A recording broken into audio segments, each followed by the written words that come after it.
सुप्रभातम बच्चों, पाठ 3 के प्रश्न उत्तर हो चुके हैं। अब हम पाठ संख्या 2 और 3 में कुछ संधि के शब्द दिए हुए हैं। उन शब्दों को करने से पहले हम संधि का ज्ञान प्राप्त करेंगे। तो आज हम संधि करेंगे।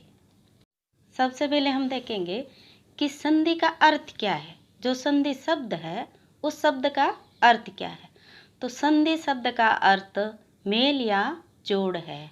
मेल यानी मिलाना, जोड़ यानी जोड़ना। यानी संधि का अर्थ है किन्हीं शब्दों को मिलाना या जोड़ना। दो वर्णों के परस्पर मेल को संधि कहते हैं। दो वर्ण यानी दो शब्द, अलग अलग शब्दों को मिलाना, परस्पर यानी आपस में मिलाना, उसी को हम संधि कहते हैं। तो सबसे पहले संधि की परिभाषा। संधिस्य परिभाषा। यत्र प्रथम शब्दस्य अंतिम वर्णेन सह द्वितीय शब्दस्य प्रथम वर्णस्य मेलनं कृतम् अस्ति, वर्णानां मेलनस्य ऐसा प्रक्रिया संधि कथ्यते। यत्र यानी जहाँ, प्रथम शब्दस्य यानी प्रथम शब्द के, अंतिम वर्णेन सह, अंतिम वर्ण यानी पहले शब्द के अंत के वर्ण के साथ, द्वितीय शब्दस्य दूसरे शब्द के प्रथम शब्द वर्ण के साथ मेल करने की जो प्रक्रिया है उसको संधि कहते हैं। अर्थात जहाँ प्रथम शब्द के अंतिम वर्ण के साथ द्वितीय शब्द के प्रथम वर्ण का मेल किया जाता है, वर्णों के मिलाने या जोड़ने की इस प्रक्रिया को संधि कहते हैं। जैसे उदाहरण देखिए, पुस्तक प्लस आलय। पुस्तक एक शब्द है और आलय दूसरा शब्द है। यानी प्रथम शब्द पुस्तक का अंतिम वर्ण क है। अंतिम वर्ण क्या है? क है। और द्वितीय शब्द आलय में प्रथम वर्ण आ है। यानी पहले शब्द का अंतिम वर्ण क और दूसरे शब्द का अंतिम प्रथम वर्ण आ है। तो क में अ स्वर मिला है। क्या स्वर मिला है? अ मिला है। क्योंकि व्यंजन जो है हमेशा हलंत वाले होते हैं, आधे होते हैं, उनमें स्वर नहीं होता। इसीलिए यहाँ पर क पूरा दिया हुआ है। इसका अर्थ है कि इस क में अ मिला है। ठीक है। अब क में अ है और प्लस आगे आ है, तो क में अ में आ मिलाया तो क्या बन गया? का। तो क के साथ आ मिलाएंगे तो क्या बनेगा? का। यानी प्रथम शब्द और द्वितीय शब्द, दोनों शब्द के प्रथम शब्द का तो अंतिम वर्ण और द्वितीय शब्द का पहला वर्ण, इन दोनों को आपस में मिलाना है और इन दोनों को मिलाने से एक नया वर्ण बनेगा और उस वर्ण को उन दोनों की जगह रखना है। जैसे पुस्तक का क ले लिया और आले का आ ले लिया, दोनों मिला के बन गया का। अब है पुस्तक, क्योंकि ये शेष बचा, क तो हम ले चुके हैं और इन दोनों को मिलाने से का बना और का रख दिया। आ को अलग करने से पीछे बचा लय। तो पुस्तक का प्लस लय। का किन से मिलके बना है? क और आ से। अब इन सब को मिलाने से बन गया पुस्तकालय है। इसको हम संधि कहते हैं। संधि का मतलब है मिलाना या जोड़ना। जो प्लस का निशान लगा है उससे पहले वाले शब्द का अंतिम वर्ण और दूसरे वाले शब्द का प्रथम वर्ण, इन दोनों वर्णों को मिलाया जाता है और इन दोनों को मिला के एक नया वर्ण बनाते हैं। उस वर्ण को उनकी जगह लिख दिया जाता है। इस प्रकार जो है यह संधि हो जाती है। इसे ही हम संधि कहते हैं।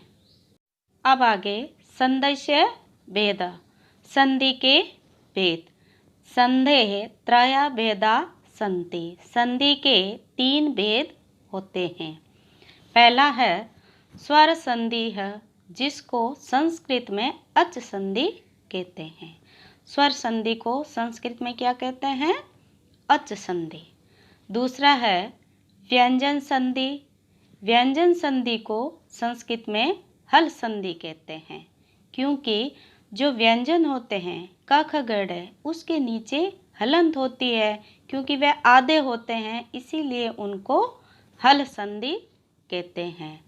और तीसरी संधि है विसर्ग संधि, जिसमें विसर्ग का प्रयोग किया जाता है।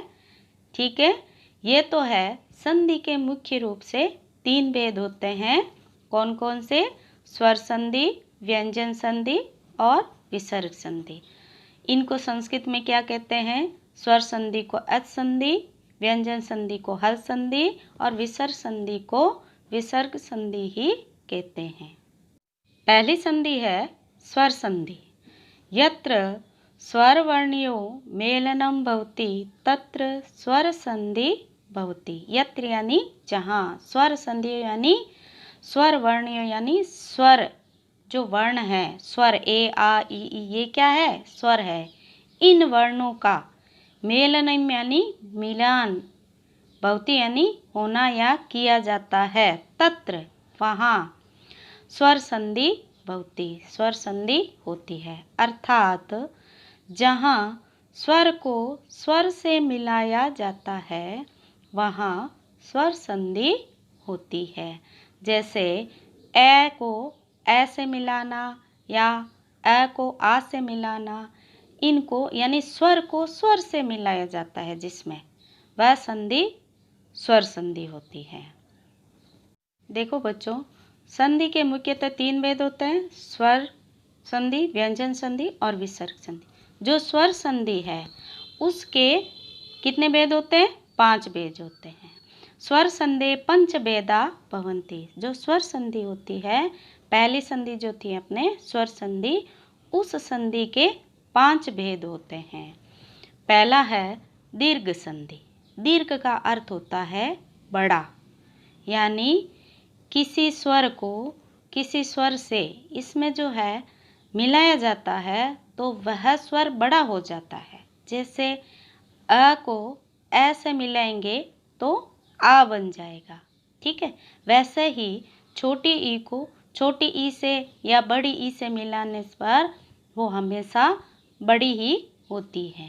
तो ये जो है दीर्घ का अर्थ होता है बड़ा, यानी 2 समान स्वर। ऐसा नहीं है कि ए को ई से मिला दिया, नहीं, ए को ए से या आ से मिलाना या आ को आ से मिलाना, वो उसको मिलाने से वह दीर्घ हो जाता है। तो ये पहली संधि होगी स्वर संधि में, दीर्घ संधि। फिर है गुण संधि, यानी 2 स्वरों को मिलाने से कोई तीसरा स्वर बनता है। ठीक है, यानी उसके गुण जो होता है उसमें परिवर्तन आ जाता है, वो बदल जाता है, उसमें कोई विकार आ जाता है, यानी उसका जो मुख्य गुण है वो बदल जाता है। तो ये होगी गुण संधि। तीसरी है वृद्धि संधि। वृद्धि का अर्थ होता है बढ़ना। वृद्धि का अर्थ क्या होता है? बढ़ना। जैसे किसी शब्द पे एक मात्रा लगी है तो जैसे ए की मात्रा लगी है तो वृद्धि होके क्या हो जाएगी? ऐ की मात्रा बन जाएगी। यानी पहले एक मात्रा थी, फिर वृद्धि होके क्या होगी? 2 मात्रा होगी। यानी वृद्धि संधि में स्वर की वृद्धि हो जाती है। फिर है यण संधि। यण संधि में जो है य र ल व का प्रयोग होता है। फिर है अयदि संधि।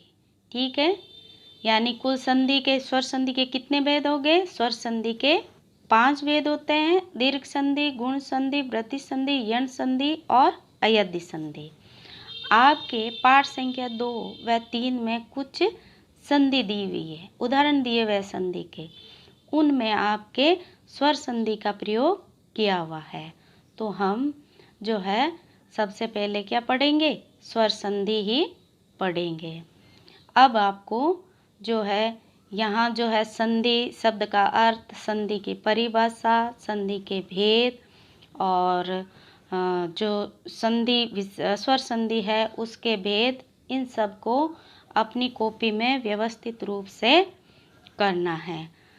स्वर संधि में सबसे पहले हम पढ़ेंगे दीर्घ संधि।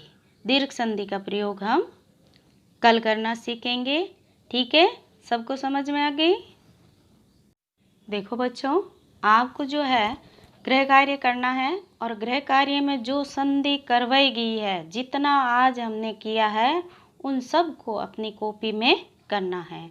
दिनांक जो है दी हुई है और गृह कार्य क्रमांक है। दिनांक है 1/8/2020 और गृह कार्य क्रमांक हो गया आपके 16। व्यवस्थित रूप से इसको करना है।